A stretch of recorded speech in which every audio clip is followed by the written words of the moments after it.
bem-vindo ao segundo episódio da nossa série sobre gestão no mercado automóvel.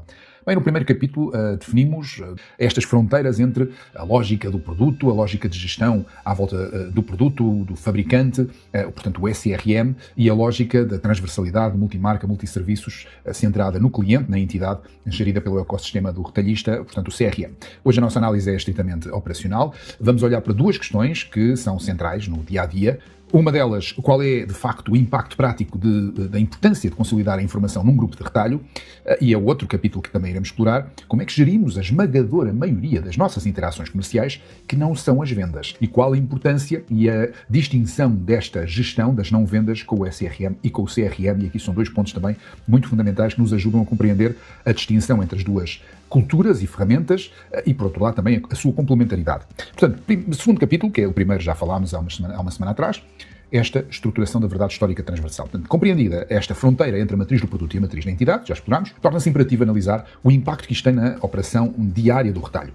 A verdadeira força de um grupo de automóvel multimarca e multisserviços, mais do que residir na soma dos seus espaços físicos, como é lógico, é muito importante, mas muita dessa força reside também na forma como estrutura de forma inteligente todo o conhecimento que vai acumulando nas interações com cada cliente, com cada entidade. Portanto, a ausência de uma estruturação destas, diríamos que gera uma autêntica miopia organizacional. E isto acontece quando cada departamento ou cada concessão de um grupo automóvel opera como se numa ilha estivesse, desconhecendo por completo o rastro de uma determinada entidade dentro da própria casa. E o impacto, por outro lado, desta gestão integrada, ou também a falta dela, reflete-se profundamente em 4 eixos que passamos aqui a descrever, 4 eixos fundamentais da nossa operação.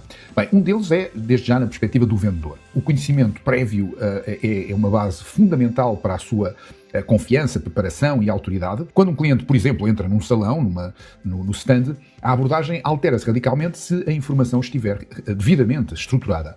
Se não estiver, ou seja, sem um CRM, esse vendedor, como é que ele inicia esta interação? Provavelmente do ponto zero. Principalmente se ele não conhecer o cliente, eventualmente o cliente já conhece a empresa, mas ele não conhece o cliente, então ele vai começar do ponto zero. Com um sistema integrado, mas principalmente com uma cultura, diríamos, avançada, este profissional, antes de começar a falar com este cliente, ou assim que possível, deve procurar saber quem é que está à sua frente. E principalmente se esta interação for uma interação de um telefonema de qualificação, então este vendedor, antes de pegar no telefone e marcar o número, com certeza que deve saber quem é que é este cliente para a casa. Eu posso não o conhecer, mas quem é que é este cliente para a casa? Ou seja, este vendedor que tem um CRM estruturado passa a saber de antemão se aquela entidade, por exemplo, já adquiriu viaturas no passado, no grupo, ou se frequenta as nossas oficinas, ou se no passado já existiram negociações que até foram concluídas por perda, ou até mesmo outros exemplos, como existem datas de previsão, de troca já identificadas para que este cliente troque de viatura, datas de previsão essas que foram identificadas até se calhar por outro colega, noutra marca do mesmo grupo. Portanto, todo este conhecimento, toda esta estruturação de dados permite ao profissional adaptar todo o seu argumento à realidade histórica desta entidade e vai substituir aquela intuição pura por factos inquestionáveis. O outro eixo que queremos aqui explorar é sobre as pessoas, os profissionais do centro de interação de clientes, ou pessoas do contact center. Portanto, aqui a mesma lógica aplica-se perfeitamente. Numa estrutura que dependa exclusivamente de sistemas focados no produto, fechados, monomarca, no produto da empresa, bem, estas chamadas tendem a ser massificadas, eventualmente, diríamos, frias, com um propósito talvez não muito orientado. Já com uma cultura de CRM, e repetimos mais do que o sistema em si é a própria cultura, e portanto suportados então por um histórico transversal, não só a preparação deste profissional vai acontecer, como também a cadência destas interações assume uma dinâmica muito mais adequada a cada um dos clientes, sem que existam aqueles exageros de massificação que potenciam tantas vezes a insatisfação dos clientes esses que se sentem justamente saturados. E este, aliás, é um tópico importante que exploramos noutros documentos. Para além disso, como já dissemos, e tal como acontece com o vendedor, este profissional passa a saber previamente com quem é que vai falar. E toda a qualificação segue numa direção muito específica e fortalecida por todo o contexto histórico. Cenários como, olha, estamos a ligar a um cliente que já comprou vários carros no grupo, mas que nunca vem às nossas oficinas. Ou, olha, é um cliente que já negociámos no passado, mas perdemos sempre o negócio. E curiosamente, apesar de termos perdido, ele vem às nossas oficinas. Ou então é um cliente que frequentemente nos visita em várias marcas diferentes, vários vendedores diferentes, dá para ver no CRM, já negociaram com este cliente, mas acaba sempre por adiar os negócios. negócios com os nossos vendedores. Ou, por exemplo, é um cliente com previsões para trocar viaturas no futuro, previsões essas que até já foram trabalhadas ou por outra pessoa do contact center ou por outro vendedor. Deve conseguir saber se este cliente já foi contactado no passado pelo próprio contact center, por exemplo, numa operação especial como convite para um evento VIP. Portanto, a qualificação torna-se orientada, a equipa consegue identificar o potencial do cliente antes de marcar o número de telefone. O profissional liga com base em critérios avançados e esta estruturação, diríamos, transforma cada contacto numa abordagem inteligente e de elevado valor. Outro eixo também é a própria gerência, ou seja, a gerência necessita imperativamente de compreender o comportamento longitudinal da sua carteira. Necessita de saber questões vitais para as suas decisões e para a sustentabilidade da sua empresa, como, por exemplo, quantas entidades novas estão a vir até nós mensalmente, quantas entidades novas estão a procurar-nos e qual a diferença neste indicador entre as várias concessões, quais são as concessões que têm mais entidades novas, quais são aquelas que têm menos angariações, novas entidades, ou quem são os clientes que nos compram e já tinham um histórico connosco, como é que está a percentagem dessa evolução? Será que os clientes que nos compram viaturas vêm cada vez mais do nosso histórico ou será, por outro lado, que cada vez mais vêm do fluxo espontâneo? Ou como é que está a consideração? Quantos clientes nos podem vir a considerar nos próximos 6 meses? Quer para trocar de viatura, quer nas nossas oficinas. E os clientes que compraram, quantos nós é que vêm às nossas oficinas? Enfim, há exemplos que até já demos aqui atrás. Para a gestão, também saber sobre estas dimensões é fundamental para que a sua gestão possa ser realmente feita com uma clareza, diríamos, analítica que permita afinar estratégias de retenção e identificar zonas de sombra nessa sua operação, na sua atividade. O quarto eixo, o marketing. Portanto, o marketing, talvez repetindo um pouco o que está por trás, mas o marketing no retalho, ele não pode depender de histórias que estão enclausuradas no seio de cada produto. Com uma informação centralizada, o departamento de marketing filtra por entidades com base em atividades históricas reais e o manancial de pontos de caracterização, que já por aqui falámos um pouco, é proporcional com o manancial de filtros para encontrar determinadas entidades muito específicas e dessa forma o valor. Portanto, esta visão transversal cria uma base fundamental para, diríamos, identificar os clientes através de critérios muito avançados.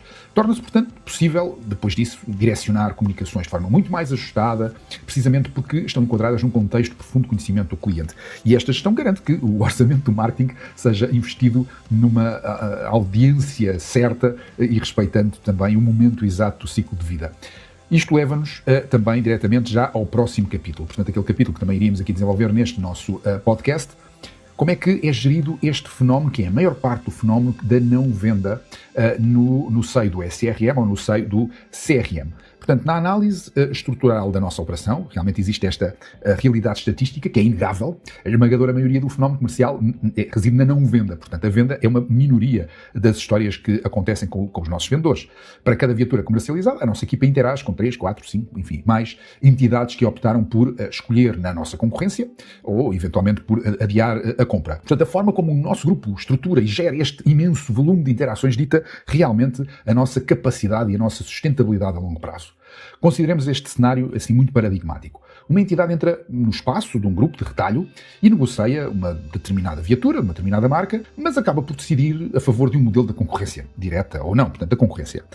Qual é agora o destino desta gestão e desta relação e desta informação neste ecossistema, nesta cultura e neste ecossistema de dados? Bem, se estivermos na perspectiva do SRM, da marca, da fábrica, cujo centro gravítico é a viatura e é a transação da viatura, um negócio que é perdido, que é concretizado por perda, é um arquivo morto. Portanto, representa ali um autêntico dead end, ou seja, é o fim de linha naquela interação específica. A marca não tem vocação para relacionar-se e para continuar o relacionamento com uma entidade que acabou por escolher outra marca diferente. Portanto, para o fabricante, aquela inteligência gerada no momento em que estava a negociar perdeu aqui a sua utilidade, porque este cliente acabou por comprar noutro sítio. Mas será que esta perspectiva é a mesma para o grupo retalhista? Será que esta perspectiva é a mesma para o profissional de vendas, para o vendedor? Bem, para o grupo retalhista, este desfecho tático, negativo, se podemos dizer, não significa de toda a anulação da relação à partida. Portanto, é precisamente aqui que a soberania da sua casa e a sua cultura de CRM transversal demonstra toda a sua vitalidade estratégica. Durante aquela negociação, por exemplo, este profissional qualificou a entidade. E ele compreendeu o perfil de mobilidade deste cliente, por exemplo, avaliou a sua viatura que iria dar à troca, identificou ou as suas capacidades financeiras. E, portanto, se o nosso vendedor mantiver a convicção de que, no futuro, esta entidade pode vir novamente a adquirir e a considerá-lo, porque vai adquirir uma marca no seu grupo, mesmo que usado, então esta relação tem de ser obrigatoriamente salvaguardada e, portanto, também no CRM. Portanto, toda esta inteligência recolhida numa negociação, diríamos, frustrada, não pode, de forma alguma, para o retalho, para o vendedor, ficar enclausurada num sistema de monomarca que acaba por ter outro objetivo. Portanto, este modelo mental introduz um conceito fundamental na liderança do retalho, a gestão do futuro. Portanto, enquanto os sistemas de marca atuam muito no presente imediato, e é aí o seu âmbito lógico, a cultura do CRM atua sobre uma longitudinalidade do tempo. O cliente que optou pela concorrência hoje continuará, eventualmente, a necessitar dos serviços de chapa e pintura e, inevitavelmente, entrará num novo ciclo de substituição automóvel envolvidos há alguns anos. Considere esse cliente, no futuro, voltar a considerar, passa a redundância, este vendedor, este grupo de retalho, eventualmente esta marca. Portanto, a estruturação no CRM permite-nos gerir não só quem é a nossa concorrência, mas também estruturar a identificação de potenciais negócios para o futuro com a mesma entidade, apesar da não venda que aconteceu hoje. Portanto, esta manutenção rigorosa deste fio condutor relacional é um fator crítico que diferencia os grupos de automóveis que crescem de forma consolidada daqueles que apenas sobrevivem, muito reféns de quem entra espontaneamente pela porta do stand. Por isso, a gestão estruturada da não venda e depois disso do renascimento de um ciclo para o futuro não é um exercício de otimismo infundado, é uma prática de puro rigor estratégico e de rigor analítico. Portanto, estamos a chegar ao fim deste capítulo. Pensem nisto com as vossas equipas, nas próximas reuniões. Bem, da nossa parte, gostaríamos de o ver no próximo episódio e nesse vamos avançar e analisar a fronteira do controlo e a dependência tecnológica. Portanto, até lá, muita e boa gestão e, como consequência disso, muitos e bons negócios.